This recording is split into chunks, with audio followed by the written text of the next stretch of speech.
Have you ever felt confused by a woman's behavior? On the one hand, she seems to be paying attention to you, but on the other, she seems distant, as if she has no interest whatsoever.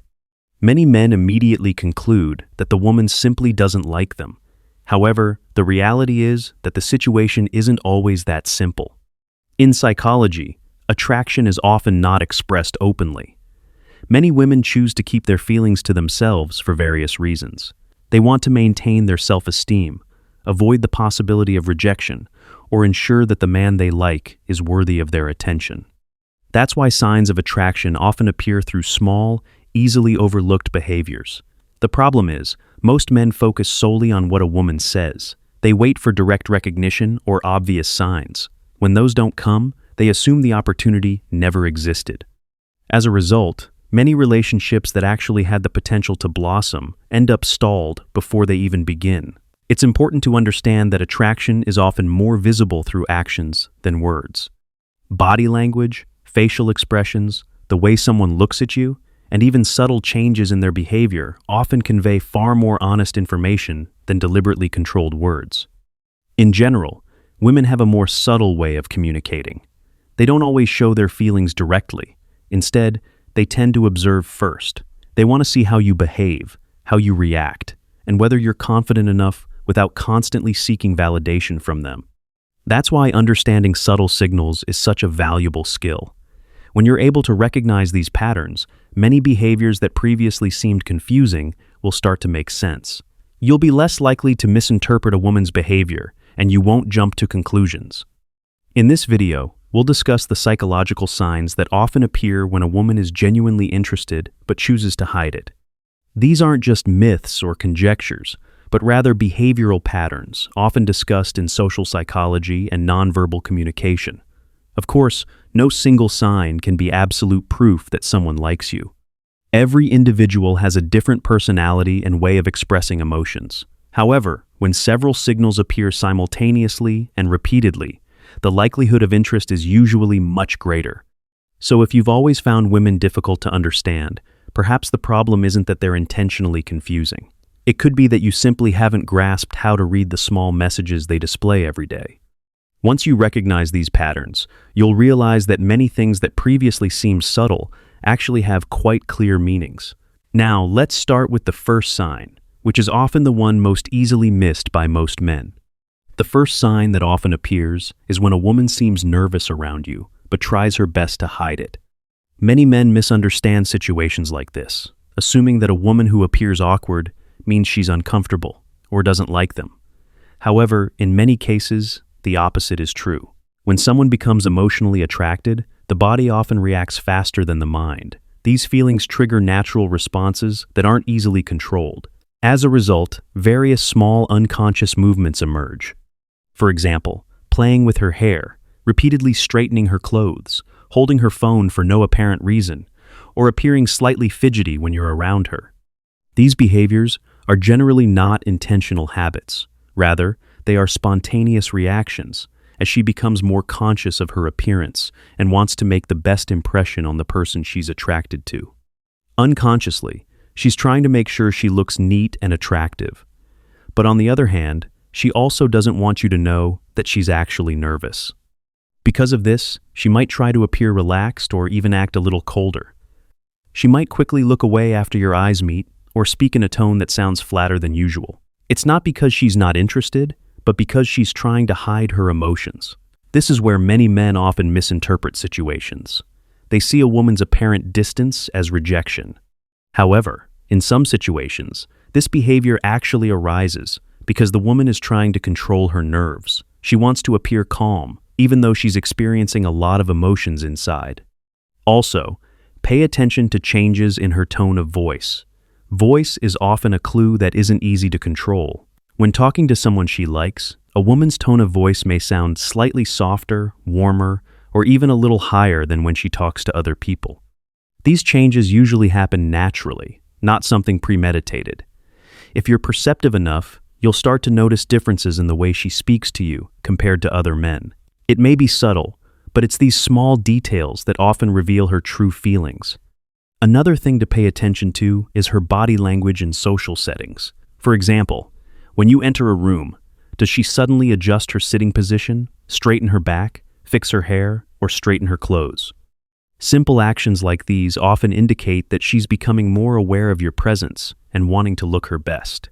Of course, one or two signs alone aren't enough to conclude that someone likes you.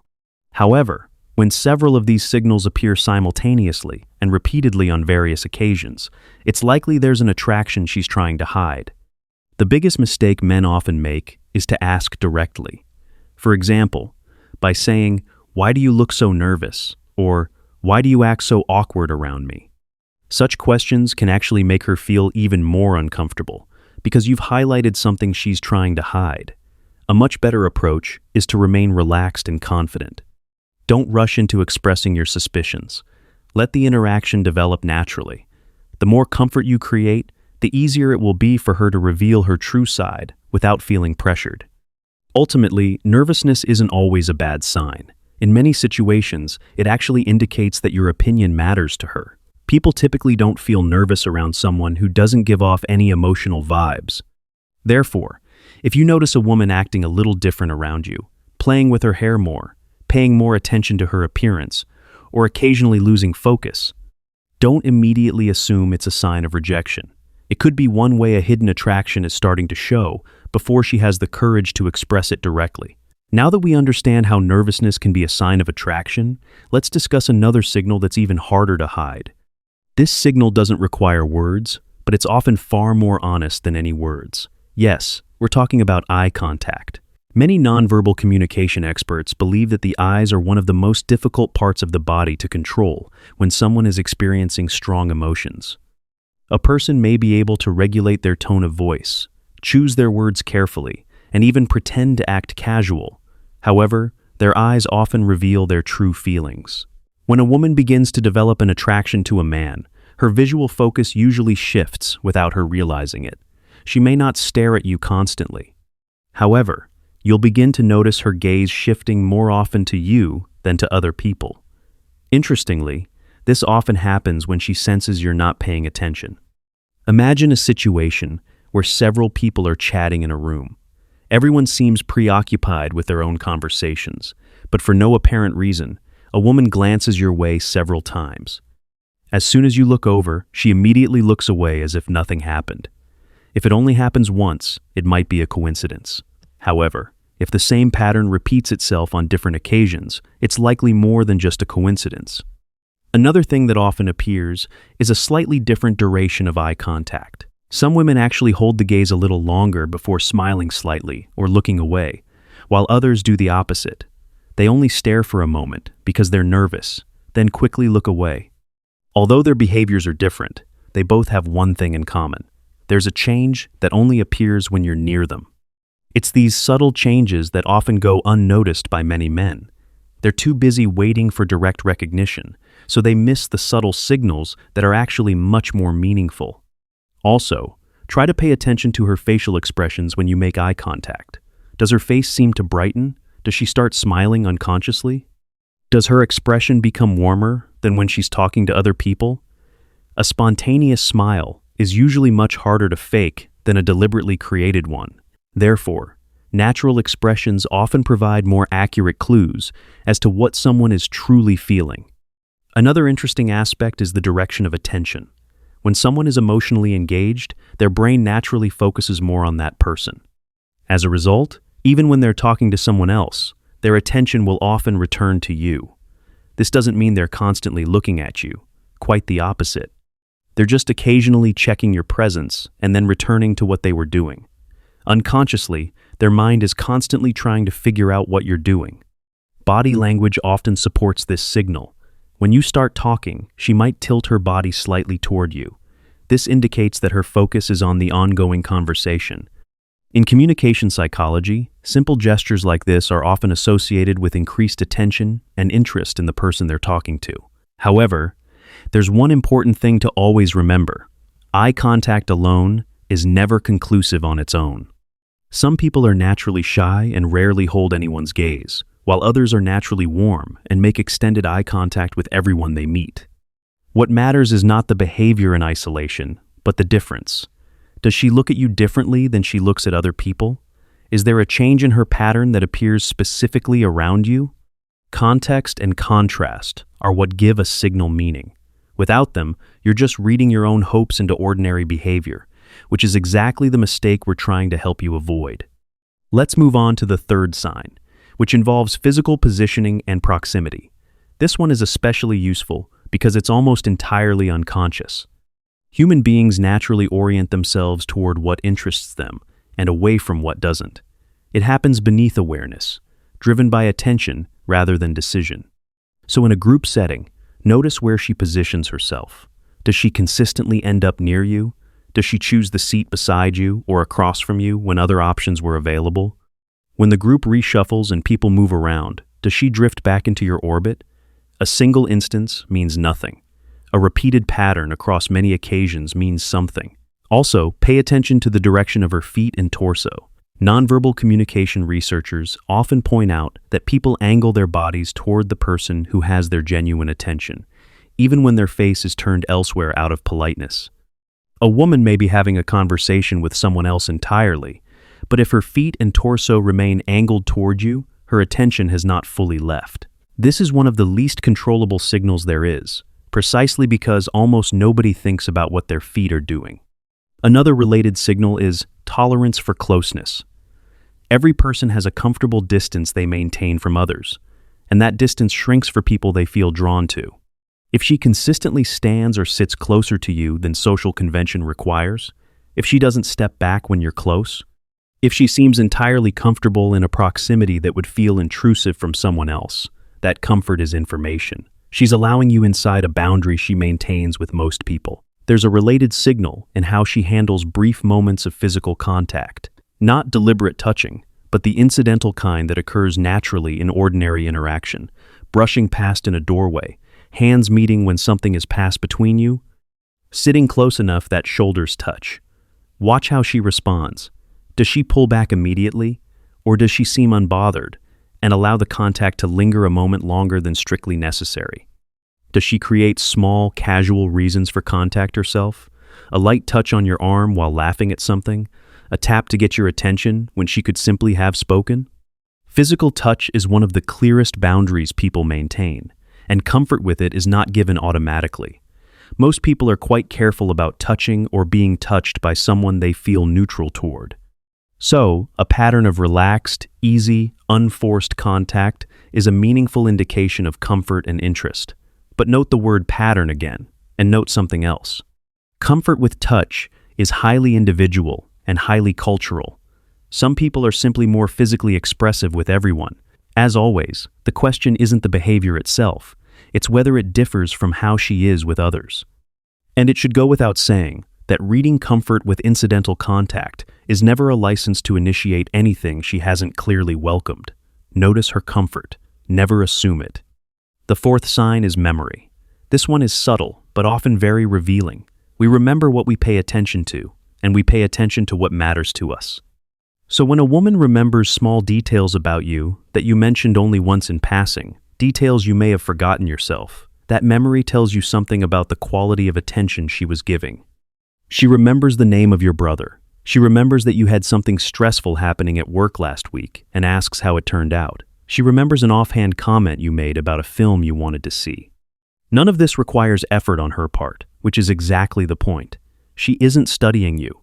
The information simply stuck because attention makes things stick. When someone consistently retains the small details of your life, it's usually because they were genuinely engaged when you shared them, not merely waiting for their turn to speak. Closely connected to this is the quality of her curiosity. Notice the kinds of questions she asks you. There's a clear difference between polite conversational questions, the sort anyone asks to keep an exchange moving, and genuinely curious questions that dig into who you actually are. What did you think about that? Why does that matter to you? What were you like growing up? What do you actually want out of all this? These are not the questions of someone passing time. They're the questions of someone building a picture of a person, and people generally only build detailed pictures of people they're interested in. Pay attention also to whether she asks follow-up questions rather than simply waiting to talk about herself. Genuine follow-up questions, the kind that show she actually processed your previous answer and wanted to go deeper, are among the most reliable indicators of real engagement. Conversation with someone who is merely being polite tends to stay on the surface and move sideways.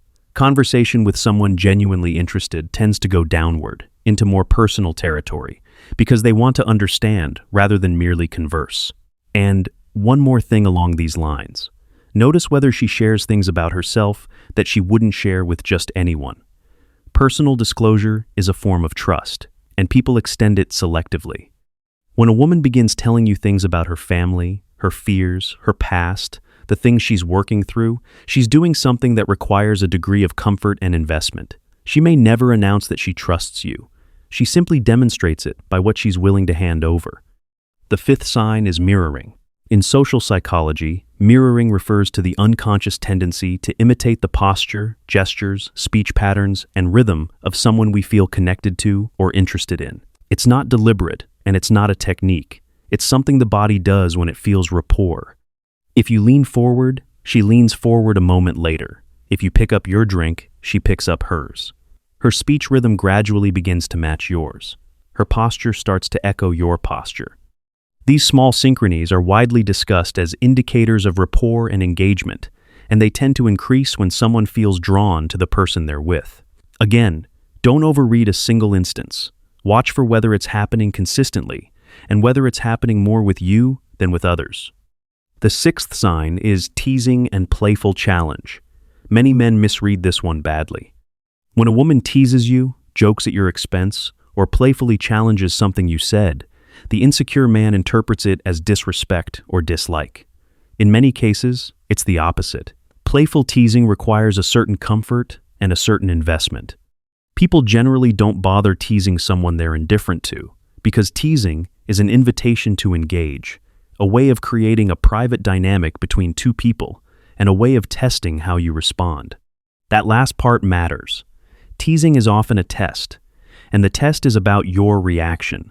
Do you get defensive? Do you get flustered? Do you take it too seriously? Or can you receive it with ease, smile, and give something back without any edge of hurt in it? A man who can be teased comfortably and tease back playfully demonstrates exactly the security and self-possession she's checking for. A man who becomes defensive or wounded demonstrates the opposite. So when you're teased, don't treat it as rejection. Treat it as an opening, and meet it with relaxed confidence. There is a useful distinction to draw here, though, because not all teasing is warm. Playful teasing is accompanied by warmth, by smiling eyes, by an obvious invitation to play along. It's directed at something harmless, and it's clearly not meant to wound. Contemptuous mockery is different. It's cold, it targets something you're genuinely sensitive about, and there's no warmth underneath it. The first is a form of engagement, the second is a form of dismissal. Learn to tell them apart, and don't force a warm interpretation onto something that clearly isn't warm. Reading signals accurately means being honest about the negative ones too, not just collecting evidence for the conclusion you want. Which raises something worth stating plainly. Part of reading signals well is being willing to see disinterest when it's there. A woman who consistently gives short responses, who never initiates, who doesn't ask questions, who shows no change in behavior around you, who avoids proximity, is communicating something too, and the honest man reads that just as clearly as he reads the positive signs. There is no shame in it. It simply means this particular connection isn't there, and knowing that early is a gift, because it frees you to direct your energy somewhere it's actually welcome. The man who only permits himself to see encouraging signals isn't perceptive. He's fooling himself, and he'll waste months on it. The seventh sign concerns how she reacts to other women in your life. Now, I want to be careful here, because this area gets distorted into manipulation constantly, and I'm not recommending you manufacture anything. But as an observation, pay attention to whether her demeanor shifts when another woman is mentioned or present. Does she go slightly quieter? Does she ask questions to establish who that person is to you? Does the warmth in her manner cool for a moment before returning? These reactions are usually unintentional, and they often reveal an emotional investment she hasn't declared. Someone who feels nothing generally has no reaction at all. Again, this is an observation, not an instruction. Deliberately provoking jealousy is a cheap tactic that damages trust and signals insecurity in you, and it tends to backfire with any woman worth pursuing.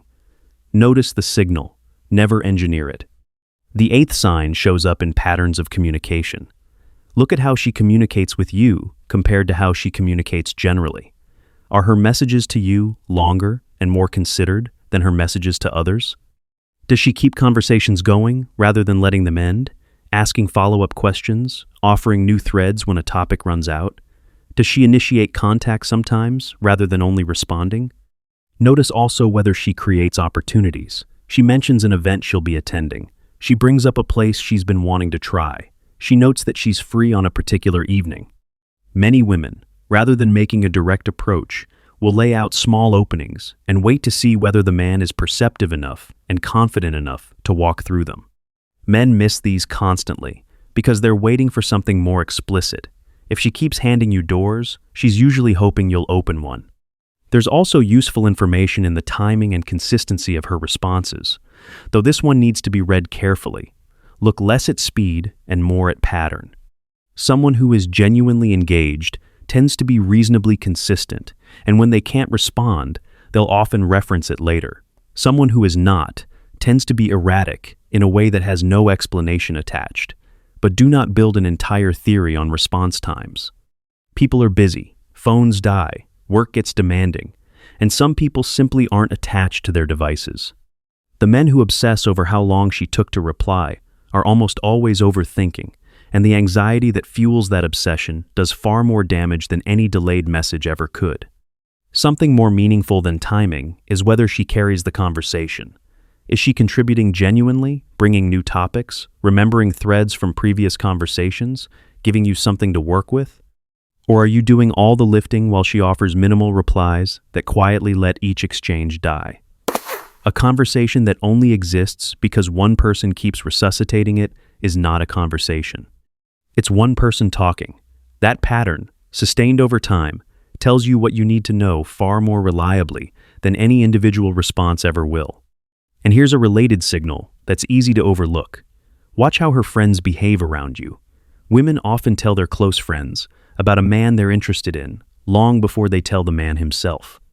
So if her friends seem to already know who you are, if they watch you with more interest than a stranger warrants, if they smile knowingly or find reasons to leave the two of you alone, that's often information leaking from a conversation you weren't part of. Now we come to the most important part of this video. And I need you to pay close attention here, because everything I've described so far can be misused, and misusing it will cost you. The first caution is this: none of these signals is proof. All of them have alternative explanations. A woman may be nervous because she's an anxious person in general. She may remember details because she has an excellent memory. She may stand close because she's comfortable with everyone. She may tease because that's simply her personality. This is why I've kept repeating the same principle.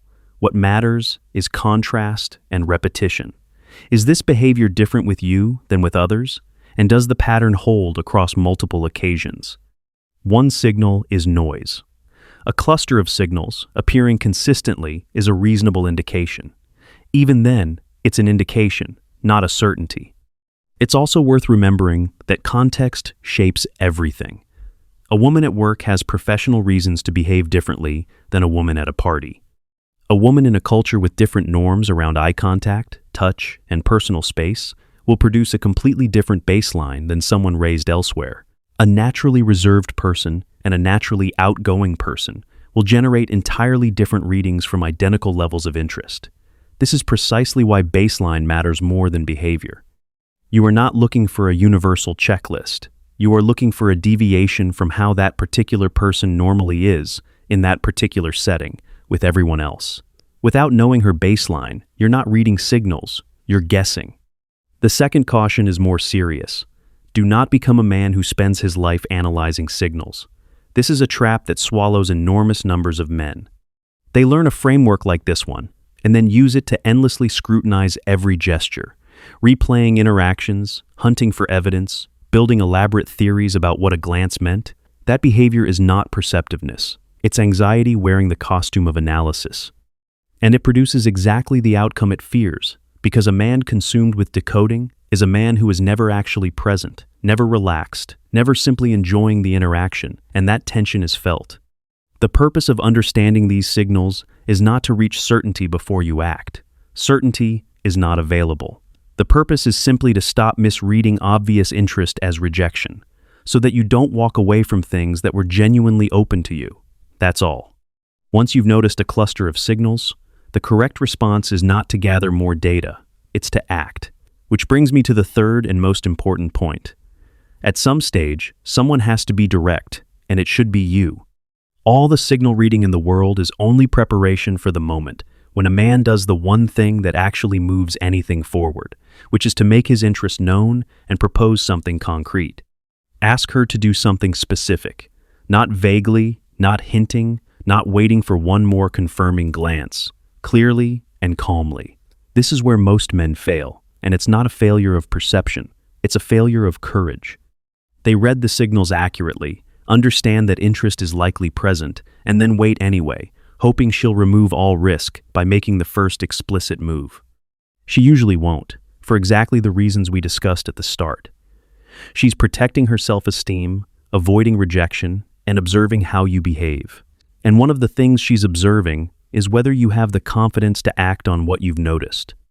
Understand what it actually communicates when you finally do act. It says you're a man who can handle uncertainty, who doesn't require guarantees before he moves, who is willing to risk a no in order to reach a yes. That quality is attractive entirely on its own, separate from anything else about you. And here's what most men never realize. The acting itself is often more important than whether the answer is yes. A man who asks clearly and is turned down, and who takes it gracefully without collapsing or becoming bitter, has demonstrated real security. A man who never asks at all, who waits and hints and hovers for months hoping the situation will resolve itself, has demonstrated the opposite, and she will have read that too, long before he ever worked up the courage. So do the difficult thing. Notice the signals, form a reasonable read, and then propose something clear and specific. If the answer is yes, you've moved forward. If the answer is no, you've received real information at last, and you can stop spending your energy on a question that was never going to answer itself. Either outcome is better than the endless waiting that consumes so many men, because waiting is not a strategy, it's just fear with a longer timeline. So, use these signals for what they're worth. Let them save you from misreading a nervous woman as a disinterested one. Let them stop you from walking away from an opening you didn't recognize.